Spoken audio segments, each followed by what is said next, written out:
Welcome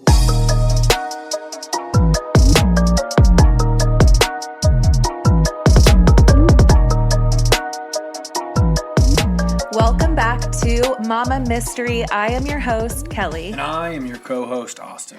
And before we get started on today's episode, I want to shout out our newest Patreons.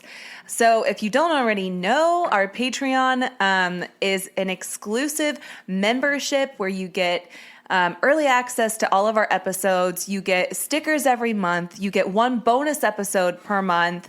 You get a note from Kelly that is autographed by the Kelly, which is pretty cool. Unfortunately, we won't have my autograph on it. If you stay on for long enough, maybe we'll consider that. Oh, geez. Anyway, I want to shout out our newest ones. So are you ready, Austin? Yeah, normally I do it individual, but listen, this is the coolest problem to have, so I'm just going to say woohoo at the end. Go ahead. There's a lot, so we're going to go real fast. Bree Young, Holly Praisewater, Shelby Robinson, Amy Halford, Brooke Sanders, Christine Podlucky. I love that name, Podlucky. That's a cool name. Anyway, Taylor Mayhew, Amanda, Morgan Nagel, Brianna Johnson, Amanda Schofield, Sydney Goss, JC Urick, Brianna Bloomer, Kayla Foley, Rose Lane, Bianca Rodriguez, Brittany Luke, Christine Floria, Amanda Hainlin, Marley Thornton, Julia, and Casey Washington. Woo! That was awesome. That was so cool. I knew a few of the names, which is Me awesome, too. so thank you. Yes. And then it's super cool whenever you start reading names that I have no idea who they are. One of them's from Ireland. That's dope. I think I could do a good Ireland accent. Oh my God. You'll have to tell me, Amy, if that passed. Probably not. All right. Anyway, today's episode is about Randy Kraft, otherwise known as the Scorecard Killer. Come on. And it was recommended by Luann Blalock. I'm so sorry. I'm probably butchering that. Blaylock? Blaylock. B-L-A-L-O-C-K. Blaylock. Super sorry, Luann, because I probably just butchered that. But anyway, have you ever heard of this guy? Never. Me neither. Are you surprised by that? Even me. I had never heard of him. That does surprise me. And this guy is a big deal. I'm surprised I haven't heard of him. Let's hear about him. All right. Well, Randy Stephen Kraft was born in Long Beach, California on March 19th of 1945 to parents Opal and Harold Kraft. Growing up, he had 3 sisters, and his parents both worked. His dad was a production worker, and his mother was a sewing machine operator. Their father, Harold, often worked long hours to provide for their family, and he was gone quite a bit. Opal also worked hard, sometimes having more than one job at a time just to supplement Harold's income. But she always made a point to be present with her kids and tried to fill the void of their dad not being around. Even if they couldn't count on their dad to be present, they still had their mom, and she was a very doting mother. She was also involved in the PTA at the kids' school. She was one of the Boy Scout moms. She'd bring brownies to Boy Scouts. And at school, Randy really excelled as a student. He was also placed in the school's gifted program, so he was super smart. They lived modestly in a small home near a beach, and they were very involved in their church, which was Westminster First Presbyterian Church. And Opal eventually became the chairman of the Deacons Committee there, so she's super busy, super involved. So when Randy got into high school, he became deeply engrossed in politics with big aspirations to become a U.S. senator someday. He and 2 of his close friends even founded a club at school called the Westminster World Affairs Club. By the time... Don't take us down the same bullshit avenue as the last episode. I'm not. Where it was all this made-up theory of life and... No. This is actually quite... the opposite. Okay. Yeah. But no, yeah, they founded the Westminster World Affairs Club. I kind of laughed because I was just thinking, man, in high school, I was not a part of any World Affairs Club. You couldn't even ask me what was going on in the world. I had no idea. I was an idiot. I just wanted to leave school. Yeah, you wanted to talk to girls and not be at school. I wanted to go to Sonic. So by the time Randy got into high school, he knew he was different. He knew he was exceptionally smart and gifted, but he also knew that he was gay. He didn't come out and say that, though. Instead, he tried to hide it by dating girls in his class, but a lot of his classmates and teachers were already suspecting that he was gay. And we have to remember, this is the early 60s, where support for the LGBT community was still pretty small and marginalized. So he graduated from high school in 1963 and enrolled in Claremont Men's College, where he studied economics. He would often attend rallies in support of the Vietnam War. And he actually eventually switched his political beliefs to be more liberal than conservative, and even got his first real boyfriend and openly dated this man. So in 1964, he started working as a bartender at a gay bar called Garden Grove. He continued to become more and more comfortable with his sexuality. He even brought some of his male friends home to meet his family, hoping that they would probably just kind of read between the lines and see what was going on. But they never seemed to catch on to the fact that these guys were more than just friends. And he never actually came out and said it at the time. But around this time, he started traveling to Laguna Beach, and he was hooking up with gay hustlers. But this actually came around to bite him in the ass when in 1966, he propositioned an undercover cop and was ultimately charged with lewd conduct. But those charges were later dropped. Proposition, like what did he try to do with him? Like tried to be like, hey, you want to go behind the alley and... That's illegal? Well, it's lewd and lascivious. How do you say that? Conduct? It's just not, I guess when you're out in public, you can't be acting like that. I mean, I don't know the details of what happened. I'm just assuming he probably was like, hey, let me go S your D behind the A. What was the A? Alley. You're such... What a moron. Go ahead. You can't be so mean to me on a recording, Austin. I'm not. I love you a lot. Being honest. All right. So as his college years waned, he leaned harder into the Democratic Party, eventually switching to that side completely. He went from this staunch Republican to a very liberal Democrat while he was in college. And by this time, he was also drinking a lot. He started taking drugs and attending parties where they would just stay up all night gambling. He cared less and less about his schoolwork, and that reflected in his grades when he failed to graduate on time because he had to repeat an econometrics class. I don't know if I said that right, but 8 months after he was supposed to graduate, he finally completed his credits and earned a BA in economics. So shortly after graduating from college, he surprisingly joined the U.S. Air Force. And the reason I say surprising is because he's just kind of on this roller coaster where one second he's taking life really seriously, the next he's not. And to join the U.S. Air Force is a big commitment. Is a huge commitment. And when you're sent to basic training, it's not a walk in the park. So anyway, he goes to basic training in Texas before being stationed at Edwards Air Force Base in Southern California. And he quickly rose to the rank of Airman First Class and Supervisor. I feel like this just goes to show that like he had such potential to do great things because when he set his mind to it, he was very determined. That same year he rose to Airman First Class, he finally came out to his family. And while his mom was disapproving but calm, she tried to be understanding and whatever, his dad flew into an absolute rage. And this really affected their relationship, and it was at this point that he started distancing himself from his family. Over finding out that he was gay? Yes. He admitted to his family he was gay. His dad was not having it. So then on July 26th of 1969, he says he was discharged from the Air Force after his supervisors learned of his homosexuality. And he tried to fight it. They said it was for medical reasons, and they refused to change their decision. So he moved back in with his parents and started working again as a forklift operator and a bartender on the side. So after his failed stint in the Air Force, he decided to choose a new career path, and he went back to school in 1971 to study education at Long Beach State University. It was there that he met a man 4 years his junior named Jeff Graves, who was also studying education, and they started dating.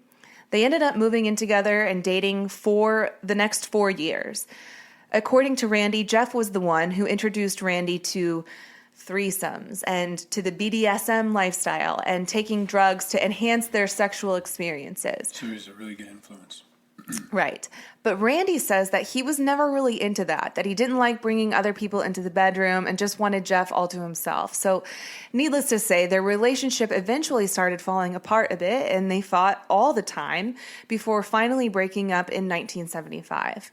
But unbeknownst to Jeff, during their whole relationship, Mr. Monogamous Randy was keeping a huge secret.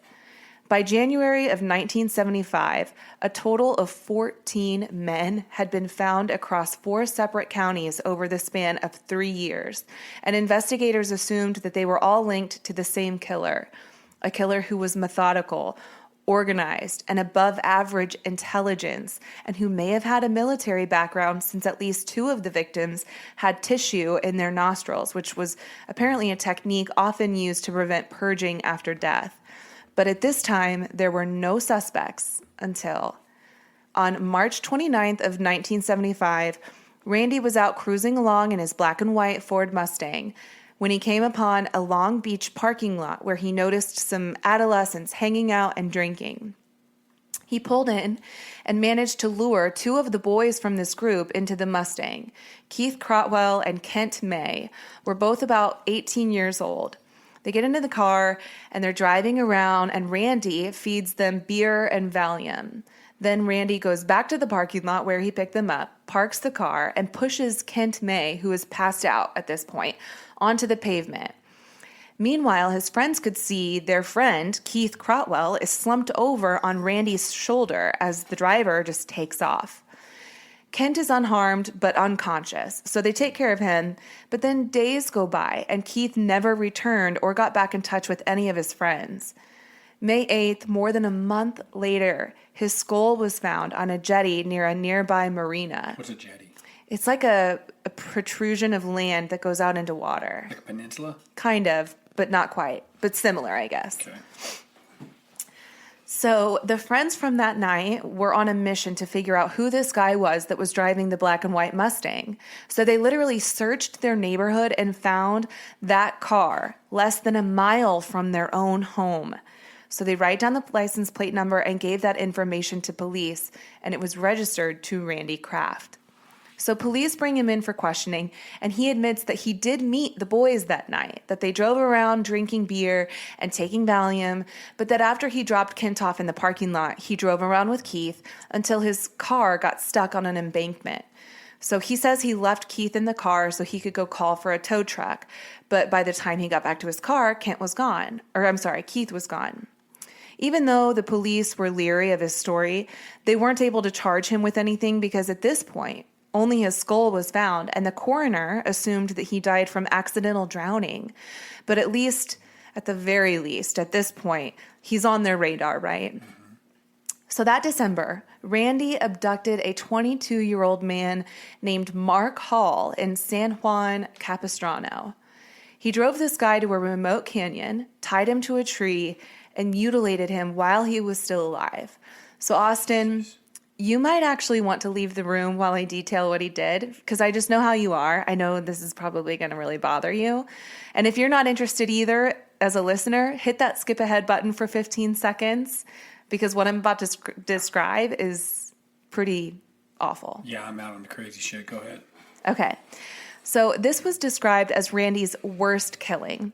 He tied him to a tree, burnt his chest, scrotum, nose, cheeks, and destroyed his eyes. Plug my ears and I can still hear your shit. Go ahead. All right. Sorry, guys. He also destroyed his eyes with the cigarette lighter from his car. Then he cut off his genitals and shoved them up his rectum.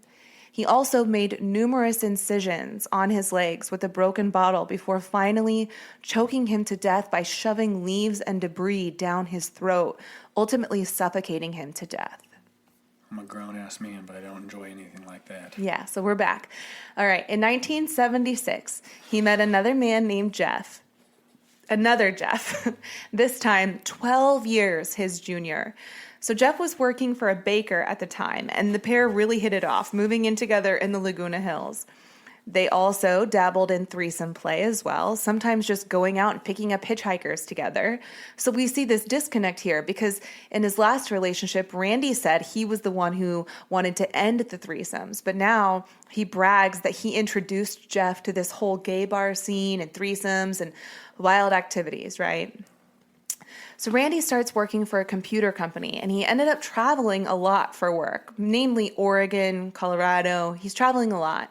He's gone a lot, and it really started to take a toll on their relationship. So in 1982, the couple split up. But during their relationship, Randy's killings seemed to correlate with the status of his relationship with Jeff. When things were good, the killings weren't so severe or frequent, but when the relationship was bad, the killings were much more brutal and frequent. So every time Randy killed, he added to this note that he was keeping, and that's why he's called the Scorecard Killer, because it was like his scorecard. So 61 names filled this list, Austin. And the list was simple. It only included the nicknames that he gave his victims. And I won't go through every name because some of the entries on the list either have not been tied to a victim, meaning they've disappeared and never been found, or they're linked to a John Doe, someone who was found but not identified, and they assume that he was responsible for it. But here are just some examples from the list so you get an idea of how he did this, right? So at the top of the list, his first kill was the word stable, who police believed to be victim Wayne Duquette, a bartender at a gay bar named The Stable. And of course, Wayne disappeared after a shift from The Stable, and he was eventually found, and so it was all tied together that this is who that's referring to, right?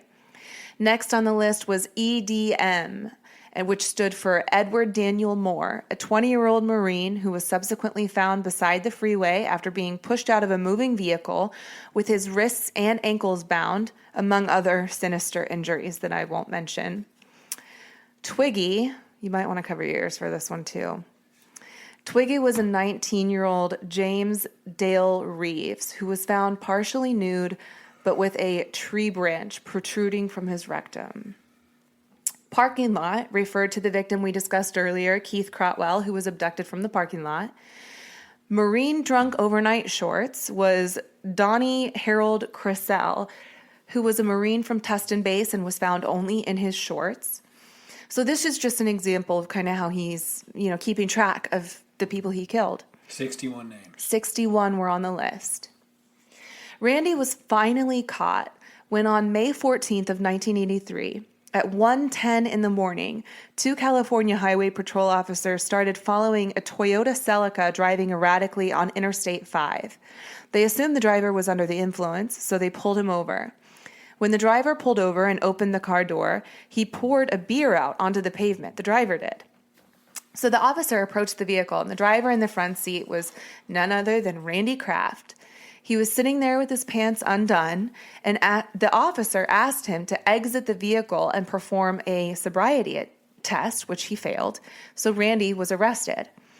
The other officer approached the other side of the vehicle, peering into the windows with his handheld flashlight, and noticed a man slumped over in the passenger seat, partially covered by a jacket.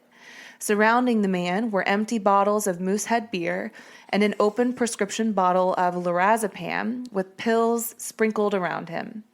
The officers reached in and tried to wake the man, but the man was cold. So he checks for a pulse and realizes that this man is dead. When he lifts the jacket from his body, the officer notices that the man's genitals are exposed and he has a ligature mark around his neck and his wrists were bound with a shoelace. So when investigators examined his vehicle, they found blood on the back seat, but the victim was not bleeding. The blood was tested, and it was determined to be human blood, indicating that he's had more than just one victim in the back of that car.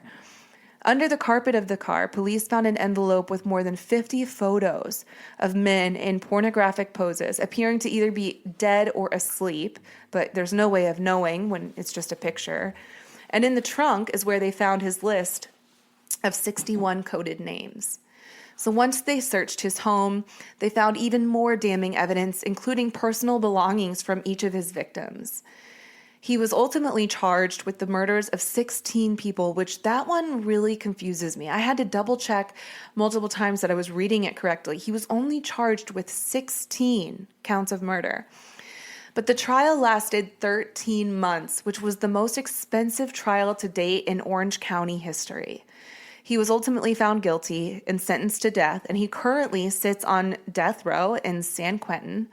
To this day, he denies having responsibility in the murders, and his defense was that all the evidence was just circumstantial. There's none of his DNA on any of those bodies. How can you? Ownership of anything. Not one single thing. Not even the list that so clearly correlates to all these men that were found.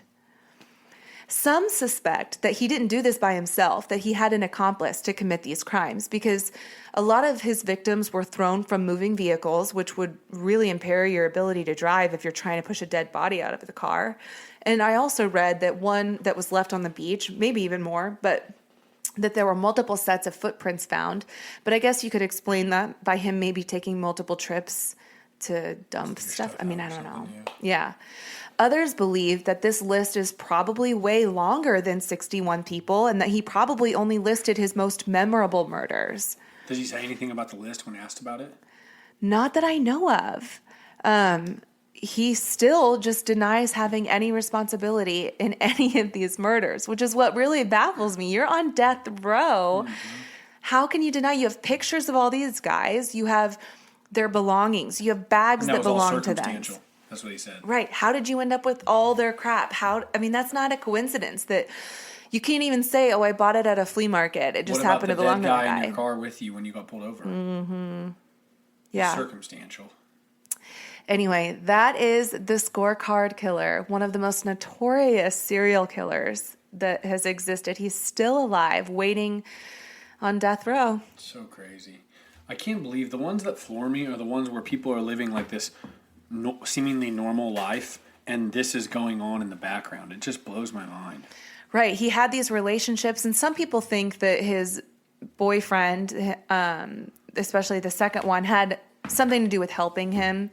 That, maybe he had to have known. I mean, how do you not know? But at the same time, we've covered cases like the BTK killer I was just going to say, episode 71, BTK. Mm-hmm. If you haven't heard that one, go listen to it, because that one still to this day is like just wild to me. Yeah, and he's still alive too, waiting, so crazy. Just and waiting his life out. He was just a church guy. He was this church guy. Boy Scout leader. Yeah, and he was out there killing everybody and just wanting the attention. It's so nuts. You know what really baffles me is how people end up to be serial killers. The reason that I went so in depth in his background is because he had a seemingly normal upbringing. Right. So it's like nature versus nurture. What makes a serial killer? What causes somebody to do this kind of stuff? I mean, he was so smart, and a lot of times they say serial killers are above average intelligence. So I don't know. I don't know if it's like a gene or what, but it just goes to show, and we've covered this in many cases, some serial killers come from horrible families, horrible upbringings, and we tend to use that as sort of an excuse, not an excuse, but like as a reason for maybe why they act the way they do. But in a situation like this, where he had a doting mother, he had an absent father, but that's not atypical. That's not that atypical. And the guy was working. It's not like he was in jail. Yeah, I mean, that does not a serial killer make. Like, he had an absent dad, okay. But other than that, I mean, he had made great grades. He was very involved in politics. Like, what happened? Where did it go wrong? It's like they get this weird thrill out of it that's worth doing it again. I don't know. I don't even know how to describe it. It's freaking weird. Yeah. I mean, I guess that it's a whole level of psychiatry and sociopathic tendencies and disorders that I don't have enough education to understand. So I can admit that, though. I'm still going to judge and think it's crazy and talk about it on our show. So it's bonkers. Yeah. If you don't think it's crazy, you're a weirdo. For sure. All right. Well, if you have a episode or a case that you'd like us to cover on our show, go to momamystery.com. There is a request form on there. That is how this episode got requested. I love your requests because it's really hard to just come up with these out of the blue. So I prefer having requests. Anyway, if you have one in mind you want us to cover, please go there and fill out that form. Until next week. Happy Mother's Day. You're a super mom. Oh, thanks, Happy Mother's Day to all the moms. Thank you. Mom Mystery.